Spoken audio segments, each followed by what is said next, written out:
Informação importante, o Palmeiras tomou uma decisão sobre Thiago Almada. Vídeo de hoje do canal do Nicola trata sobre o tema e fala também do Corinthians revoltado com o roubo, é assim que o Corinthians classificou, de 3 atletas das suas categorias de base pelo rival Palmeiras. Falo ainda sobre Flamengo e Paquetá, há otimismo na Gávea em relação a esse acordo. Para completar, Cruzeiro recusando proposta do Borussia Dortmund. São Paulo de Júlio Casares se complicando na justiça. Botafogo vendendo mais um jogador. E o Galo pode mesmo contratar Luiz do Palmeiras? Isso sem falar nas últimas do mercado, bastidores, finanças e muito mais.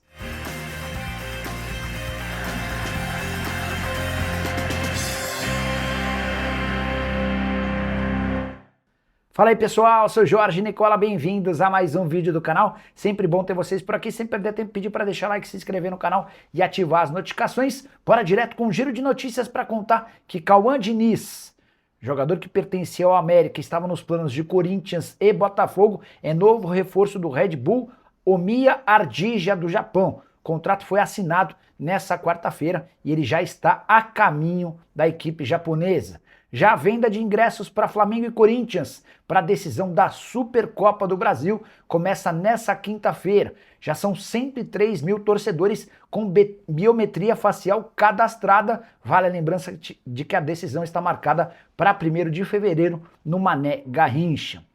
Para completar o giro de notícias, contar que Luizão, ex-zagueiro do São Paulo e do West Ham, deixou o Criciúma.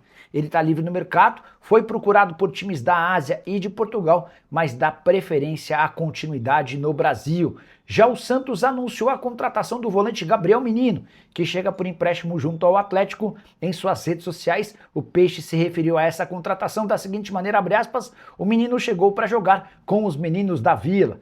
Para fechar de vez, contar que o Internacional é um dos interessados em Fabrício Angeleri, lateral esquerdo que não renovou seu contrato no Corinthians. Fabinho Soldado é um dos entusiastas dessa ideia da contratação do lateral esquerdo argentino pelo Colorado, enquanto o Lucero, centroavante que pertencia ao Fortaleza, rescindiu seu contrato de forma amigável e é novo reforço da Universidade de Chile.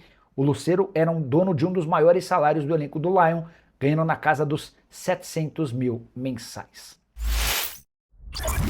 Qual a chance de Luiz, atacante do Palmeiras, virar reforço do Galo? Nas últimas horas surgiu em Belo Horizonte a informação de que Jorge Sampaoli indicou a contratação do atacante que fez o gol da vitória do Palmeiras contra a Meia-Lusa na estreia de ambos no Campeonato Paulista. Chance de o Luiz ser contratado pelo Atlético é muito pequena, para não dizer zero. Galo tem pequena capacidade financeira para fazer investimentos. E o Luiz é tratado no Palmeiras como uma joia. Na temporada passada, o clube foi sondado por Arsenal, Grupo City e Inter de Milão. E o Palmeiras decidiu nem deixar a história avançar por entender que o Luiz vai render mais com a camisa do Palmeiras para ser vendido por uma cifra bem alta. Hoje, de acordo com o Transfer Market, o jogador está avaliado em 5 milhões de euros, mas não há a mínima chance de uma negociação acontecer por essas cifras. Diante desse cenário e com um contrato extremamente longo até dezembro de 2029, seria maluco imaginar que o Galo conseguisse avançar na contratação desse jogador que estreou no time principal do Palmeiras em 2024 e na temporada passada fez 24 jogos, 2 gols e 1 assistência. Galo que tem encontrado dificuldades em avançar em relação a Lucas Assad. Já contei para vocês que o meio atacante chileno que pertence a Laú quer se mudar para o Atlético, mas a Laú, muito preocupado com a chance de tomar um calote, só aceita o negócio se o pagamento de 4,5 milhões de dólares for feito à vista. E o Botafogo está vendendo mais um jogador nas últimas horas. Davi Ricardo foi negociado com o Dinamo Moscou. Operação de 6,5 milhões de euros ou 41 milhões de reais. Botafogo ainda fica com 20% do valor de uma venda futura. Davi Ricardo foi uma baita oportunidade de negócio para o Botafogo. Tudo porque ele é comprado do Ceará na temporada passada por 1,7 milhão euros. Pouco tempo depois, no ano seguinte, ele é vendido numa operação de quase 5 milhões de euros a mais. Com a lembrança de que o Botafogo ainda fica com um percentual futuro, jogador de só 23 anos de idade, que com a camisa do Botafogo teve tempo para jogar apenas 29 partidas, com 2 gols e 1 assistência. O grande problema pro Martim Anselmo e pro torcedor do Botafogo é que as saídas continuam sendo maiores do que as chegadas. Botafogo tem perdido jogadores importantes, foi assim, por exemplo, com o Marlon Freitas. É grande a chance de nos próximos dias o Savarino deixar o clube. O Arthur e o Arthur Cabral também são alvos de propostas do exterior, especularam até que o Barbosa possa se mudar para o rival Fluminense. Já o Cruzeiro recusou proposta do Borussia Dortmund, mais uma. Time alemão quer muito contar com o Kalman Prats, lateral esquerdo e também zagueiro de só 17 anos de idade. Na metade do ano passado, o Dortmund já havia feito uma proposta recusada. A nova oferta é superior à do ano passado, mas ainda distante daquilo que o Cruzeiro imagina para o atleta. As cifras não foram reveladas, mas existe enorme convicção na toca da raposa de que o Kalman Prats tem potencial para ser uma das maiores vendas de laterais esquerdos da história do futebol brasileiro. Atleta que já atuou pela seleção de base, que tem aos pouquinhos se destacado no time principal. Foi dele, por exemplo, o gol na estreia do Cruzeiro no Campeonato Mineiro na derrota pro Pouso Alegre.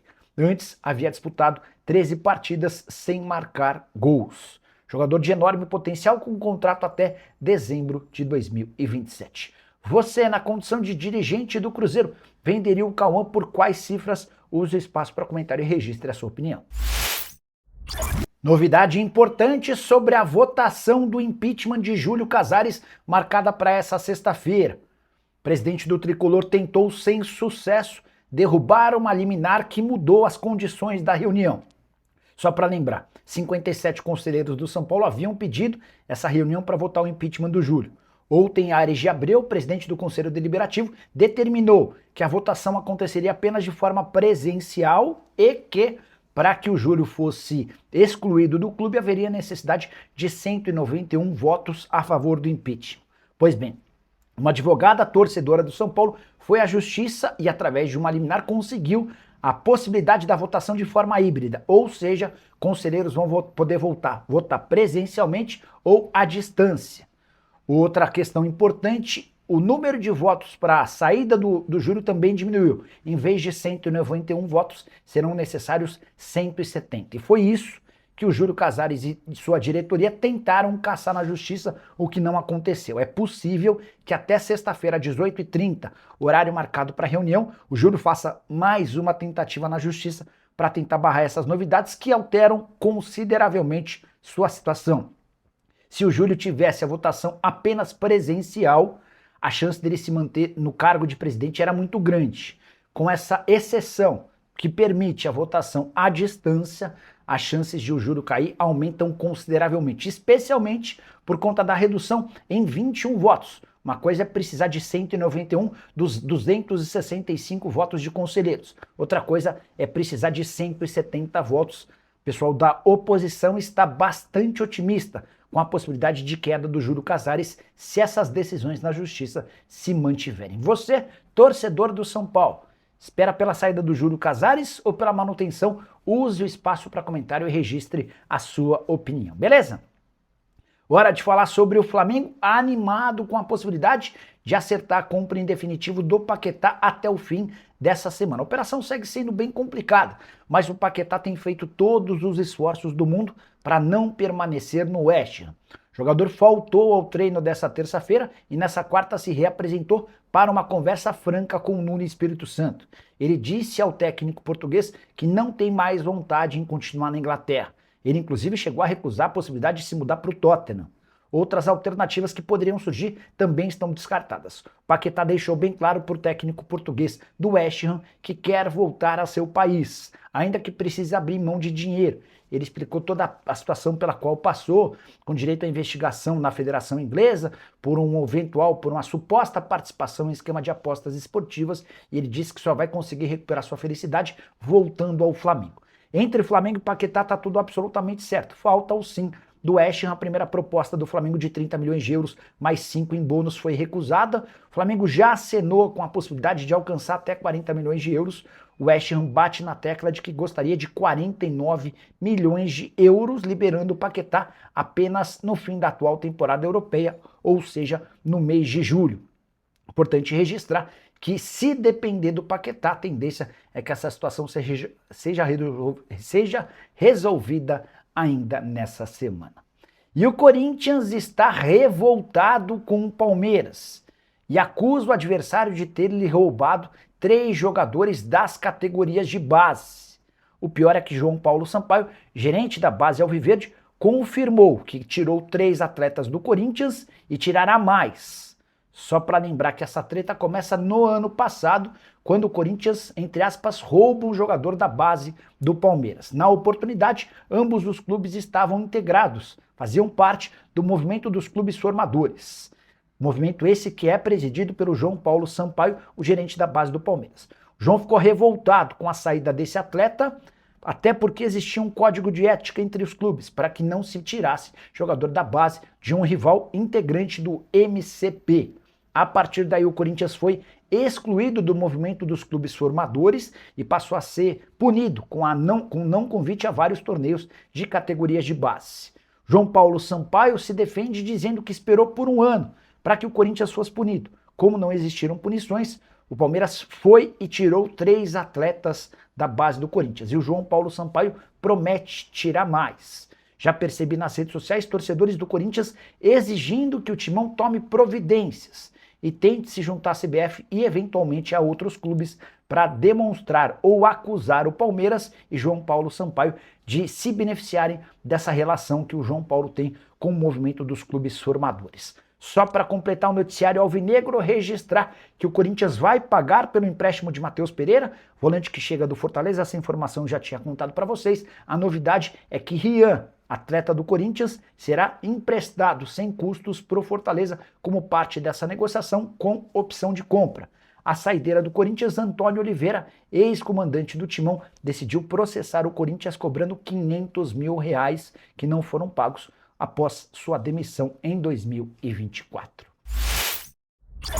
E o Palmeiras tomou uma decisão importante sobre Thiago Almada. Cheguei a contar para vocês nos últimos dias que as ofertas do Palmeiras ao Atlético de Madrid e ao meio atacante argentino haviam sido recusadas, certo? O Palmeiras havia sugerido ao Atlético um empréstimo com obrigação de compra na metade do ano. O clube espanhol não gostou. Já Thiago Almada não está convencido de que é hora de voltar ao Brasil, até porque, apesar de estar infeliz com o Diego Simeone, ele não é protagonista na equipe espanhola, ele tem propostas e sondagens de clubes grandes. Juventus, Benfica são só alguns dos vários interessados. Diante desse cenário e percebendo que não vai conseguir avançar, o Palmeiras se retirou das negociações e só vai fazer qualquer movimento se perceber que o Almada mudou radicalmente de ideia. A ideia do argentino é permanecer no velho continente, ele entende que seria um retrocesso para sua carreira. Diante desse cenário, a busca alviverde por reforços vai se concentrar em outros nomes. A tendência é que John Arias seja contratado, se acontecer, apenas na metade do ano. Ele vive bom momento com a camisa do Wolverhampton, foram 2 gols nas únicas 2 vitórias do time inglês, que não perde a 4 partidas. Também queria contar para vocês que a busca por um zagueiro é a prioridade. Igor Júlio, atleta que pertence ao Brighton, está emprestado para o West Ham. Esse sim parece ser uma opção mais viável nesse momento para o Verdão. E você, o que pensa sobre Thiago Almada, Igor Júlio e tudo mais? Use espaço para comentário, só não esquece de deixar like e se inscrever no canal. A gente se encontra assim que surgir notícia. Tchau!